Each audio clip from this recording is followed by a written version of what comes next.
খালেদা জিয়ার স্বাস্থ্যের খোঁজ নিতে গুলশানের বাসায় গেল সেনাপ্রধান। বিএনপি চেয়ারপারসন খালেদা জিয়ার শারীরিক অবস্থার খোঁজ খবর নিতে তার গুলশানের বাসভবনে গিয়েছিলেন সেনাপ্রধান জেনারেল ওয়াকার উজ্জামান। বৃহস্পতিবার 2 জানুয়ারি রাত 8:30টার দিকে সেনাপ্রধান খালেদা জিয়ার বাসভবন ফিরোজায় যান। তিনি প্রায় 40 মিনিটের মতো সেখানে অবস্থান করেছিল। বিএনপি চেয়ারপারসনের মিডিয়া উইংয়ের সদস্য সাইদুল কবির খান জানান, আজ রাত 8:30টায় গুলশানে বিএনপির চেয়ারপারসনের বাসভবনে আসেন সেনাপ্রধান। তিনি দেশনেত্রী খালেদা জিয়ার স্বাস্থ্যের খোঁজ খবর নেন। তিনি বলেন, বিএনপি চেয়ারপারসনের উপদেষ্টা কাউন্সিলের জন্য মেজর জেনারেল অব ফজলে এলাহি আকবর স্বাগতম জানিয়েছেন সেনাপ্রধানকে।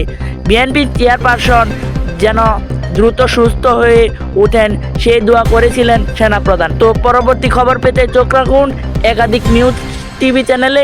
তো ধন্যবাদ।